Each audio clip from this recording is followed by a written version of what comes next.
Alright, hello guys, how's it going? In today's video, we're going to be presenting another winter thoughts video. This might be one of, if not the last episodes of this. It's been a blast doing these with you guys this year. I hope you guys have enjoyed it. Now, before we get started with this video though, I would ask that you do subscribe if you do like weather-related content, and also make sure to share this video with your friends, family, and social media. I would also ask that you do check out our very exciting store. I am super excited about this. You can get direct weather hoodies, you can get direct weather mugs, direct weather masks, and we're going to be coming out with a lot more stuff like t-shirts, tank tops, stickers, phone cases. I just need to take the time to make those, but for now we do have the masks, mugs, and hoodies available, so go check that out. I'm very, very excited about those.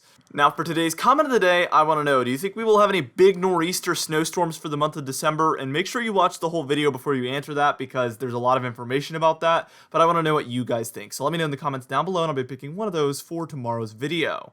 Let's get into this video, and first things first, we're taking a look at the CFS monthly model, and this is its November forecast, like the rest of November. You can see it's calling for some cold air to be in the northeastern United States, some cold air to be in the western United States, and some warmth kind of in between, and then for the southeast. So it's going to be near normal for the entire United States for the rest of the month. Here's the precipitation. Going to be kind of dry out west and for the southeast, with maybe an active storm track there through the middle of the United States going into New England. Outside of that, just kind of pretty dry. What we're going to do is we're going to move on. We're going to move on towards December. We're going to take a look at the temperature and precipitation forecast for that month, and we're just going to move on in that fashion. Alright, now here is by December, and as you can see, it's actually going to be quite the warm month. This isn't surprising in a La Nina pattern at all. The one thing I will say is it's near normal conditions for the east here. I think the southeast ridge is going to be a little bit more prominent than what this model is saying. But overall, I think that I think there is going to be some very warm months this winter, so I feel very good about this model's outlook here. I think this is a very realistic outlook. The interesting thing as we look at the precipitation forecast is it has a very active nor'easter storm track, as you can see, from the Gulf of Mexico, so Texas, Louisiana, Mississippi, Alabama, Georgia, Florida, all the way up the southeast coast and into New England. Very interesting, and it's a huge surprise actually, because in a La Nina you do not expect to see that whatsoever. But I wanted to show you guys something on the European model that actually agrees with this. So we were looking at the CFS model. Let's move over to our European model. This is the pattern we're in right now. No southern jet. You can only see one jet, and it comes in through California and kind of exits through the Great Lakes into Canada and New England. Nothing in the southeast. But let's move it on towards Thanksgiving, and look at the difference here. We still have the northern jet, but we have a southern jet coming in through Mexico and into the Gulf and up through into the East Coast. That is what causes nor'easters to happen, and this model is saying, hey, look, that is going to be happening once we reach Thanksgiving and beyond. Let's just take a look at the end of the model run, and this pattern right here, this is where a northern jet and a southern jet merge. This is what would create blizzards for the East Coast, so this is very far out. I just wanted to show you guys this because the models are thinking we're going to get the southern jet really involved to begin December and really to end November. So I'm watching this time frame. If we get cold air in place, watch out, because I think we could see a snowy pattern at least for a week or so. This isn't saying that December is going to be cold and snowy for sure, but there could be some cold and snowy patterns coming up for the next few weeks. So we'll be looking out for that. The European model is definitely on board. What we're going to do is we're going to move on towards January in just a moment. So if you can't tell, I'm very, very excited about what those models are calling for, because at least I know that if that was to actually come into fruition, definitely that southern jet just being available there throughout the Gulf and the East Coast, that is huge. It's honestly, I made a post on our Facebook group, Weather Freaks, this morning, but I'm getting 2010 vibes for December, honestly, because of the fact that we see the southern jet involved and we have a La Nina. That is exactly what happened in December of 2010. And if you remember, that was a very snowy month for the eastern United States, a lot of regions in the eastern United States. So we'll be looking out. This isn't a guarantee or anything, but we're going to be watching it because there is potential there for sure. Looking at January, it looks a little bit colder. We see more of a southeast ridge, which again is just very realistic. I love when I see things that are very realistic, so we know it's not bullish here. This is very typical in a La Nina. This is very realistic, and I could definitely see this happening for January. Very cold in the Pacific Northwest and the Rockies, with some cold for the Great Lakes in New England.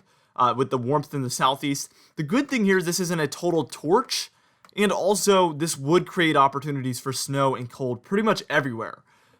So let's just go ahead and take a look at that January precipitation forecast, and as you can see, there's not as much of that southern jet available, although there is some average to above average precipitation around for the eastern United States. So it's looking a lot more optimistic as far as precipitation and snowfall than it has been in past months' outlooks, just a month ago or so.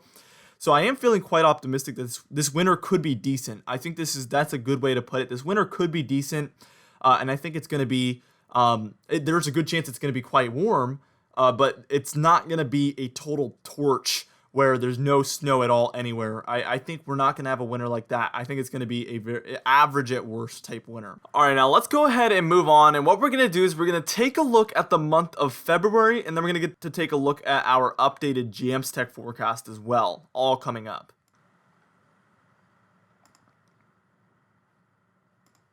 So as we're taking a look at February, it appears the CFS model thinks this is going to be the coldest month for the central and eastern United States out of the entire winter.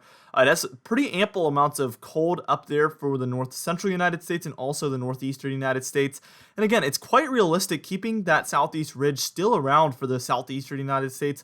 In a La Nina, that is a very realistic call there. So I really think this model is very realistic. It has about a bit of a southwest ridge as well. Here, possibly a positive PNA.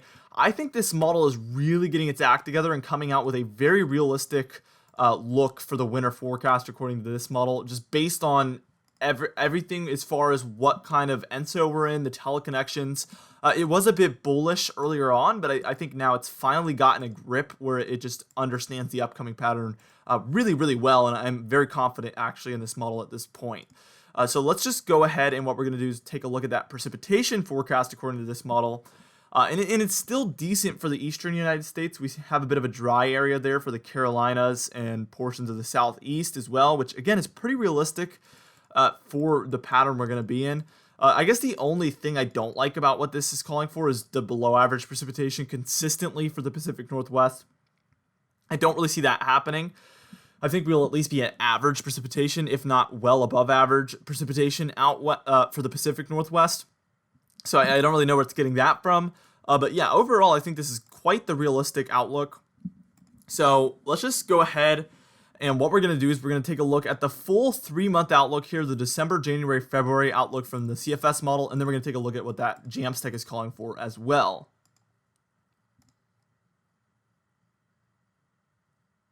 All right, now here we are taking a look at December, January through February. And as you can see, it does have some colder air up there for the Pacific Northwest and through the Rockies and up through into the Great Lakes and possibly even New England. I think that the Southeast Ridge is going to be a bit more prominent than what this model is saying. I think Virginia, North Carolina, South Carolina, Georgia, probably Tennessee and Alabama as well are going to be pretty in the above average column. So I think you could have a solid orange area for most of those states, maybe even creeping into the mid-Atlantic. So I think that cold is a little bit too far south there on the East Coast. It could be near normal, so I could see where that model is saying that, because it's only calling for maybe a degree below average. Overall, I really like this. I think there could be a bit more cold out west as well for the Pacific Northwest and the Rockies, but I don't think this is too unrealistic. And I think this could be pretty close to what we experienced. Nowhere really seeing potent cold air, maybe the north central United States, if anywhere. But yeah, I think this model has a really good idea of what's going to be happening. The precipitation forecast, however, I do think this is very bullish for the East Coast and the Gulf Coast. And then kind of just not enough out there for the Pacific Northwest and the Rockies. I really feel confident we're going to see above average precipitation out there. So there is some slight factors I disagree with. But overall, I think this model is really onto something. I really do. Let's take a look at that Jamstech model quickly. And as you can see, it has a stronger southeast ridge, but it also has that southwest kind of ridge. But it has the cold throughout the Pacific Northwest, the Rockies, the north central United States, and even New England. I think that's a very realistic call with kind of near normal for the mid-Atlantic states. So I kind of think I can see how these models are agreeing right now. And then I definitely agree more with the Jamstech's precipitation forecast. The more precipitation out there for the Pacific Northwest and through the Rockies, and then up through into portions of the Ohio Valley, and even for the Mid-Atlantic and the Northeast here, that's becoming a trend with now both of these models. So we'll have to watch that closely. My final winter forecast is coming out in less than a week, or maybe about a week. I'm going to have it out before December 1st. So we'll have to see. I'm going to do all of the analogs. I'm going to go through and build it from scratch, from the ground up. So we will see what I'm thinking after I go through all the data. But the new model data coming in is suggesting possibly the East Coast dealing with some above average precipitation. Very, very interesting. Anyway, for today's comment of the day, I asked you guys, do you think this upcoming little snowstorm is going to be more of a New England one or a Ohio Valley one? And Heathen Wolf said, definitely a New England snowstorm. My knees are already acting up. So we will see if Heathen Wolf's knees are correct or if we see more of a Ohio Valley storm. I just thought that comment was interesting.